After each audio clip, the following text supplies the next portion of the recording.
Kemudian untuk tiang-tiang yang digunakan ya, tiang penyangga dari strimin besi ini adalah dari kayu ya. Kemudian dirangkai, jadilah gerobak seperti ini. Kemudian di bagian tengah gerobak, di bagian bawah itu juga dikasih roda ya. Roda ada 2, juga ini roda ini diberikan ya, atau dikasih atau menggunakan roda dari sepeda motor bekas.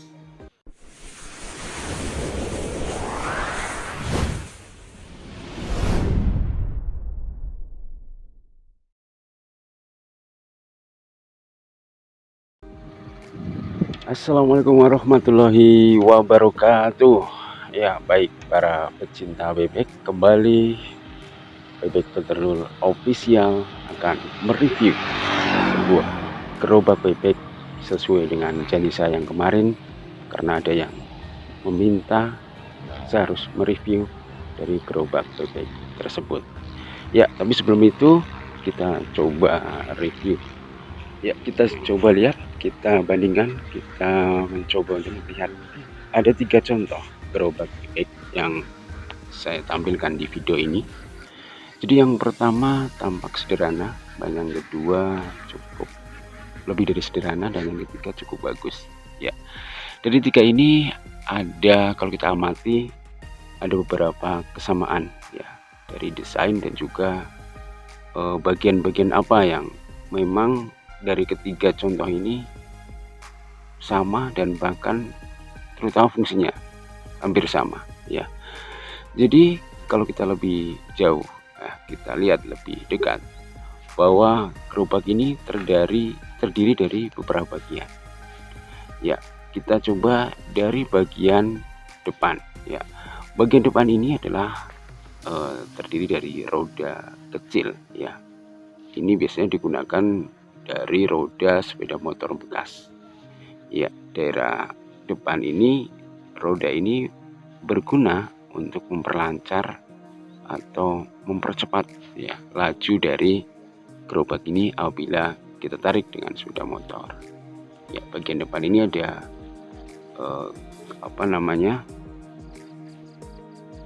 roda, kemudian juga ada semacam pengait ya, yang dihubungkan dengan sepeda motor untuk menarik gerobak tersebut. Kemudian di bagian tengah ini ada 2 tingkat ya, 2 tingkat. Di tingkat di bagian atas dan bagian bawah, dan di tengah-tengah ini ada sekat ya, yang memisahkan bebek ke kelompok bebek satu dan kelompok bebek lainnya. Jadi satu gerobak ini ada 4 kotak, 2 di atas, 2 di bawah, yang dipisahkan dengan sekat. Rata-rata menampung per kotak ini adalah 50. Jadi 50 kali 4, jadi kapasitas gerobak ini diperkirakan adalah 200 ekor. Ya, kemudian dimensi dari gerobak ini adalah panjang sekitar 3 meter.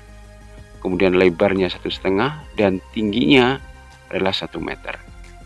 Kemudian bahan yang digunakan adalah strimin besi. Ya, strimin besi untuk bagian, mungkin bagian tepinya.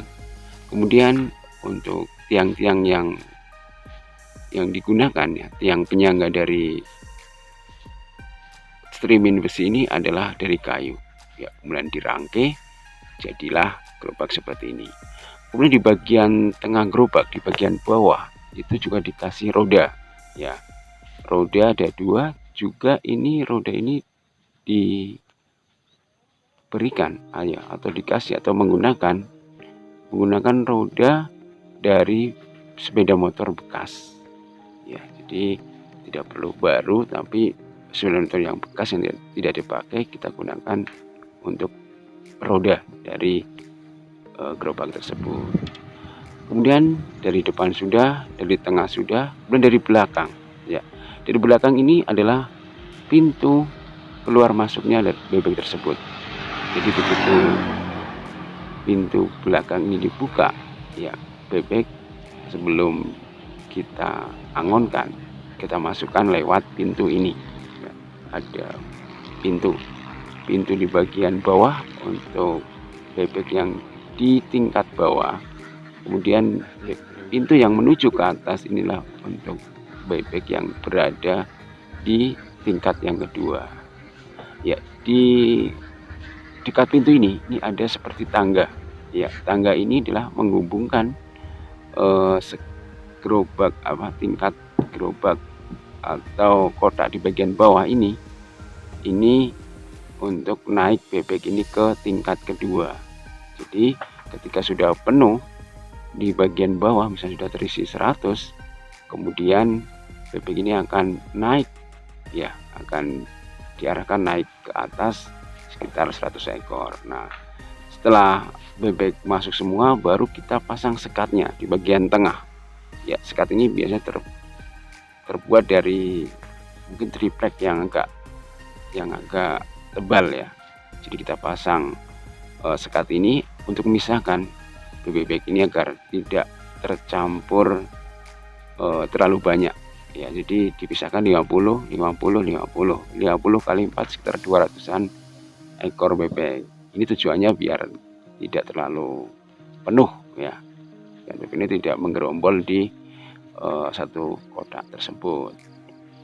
Nah, setelah ini bebek ini sudah kita masukkan ke dalam gerobak ini, kemudian gerobak ini dipasang di sepeda motor di bagian belakang sepeda motor sebagai penariknya ya. Sepeda motor ini serah mau sepeda motor apapun ya. Mungkin itu sedikit review dari kandang bebek yang kali ini.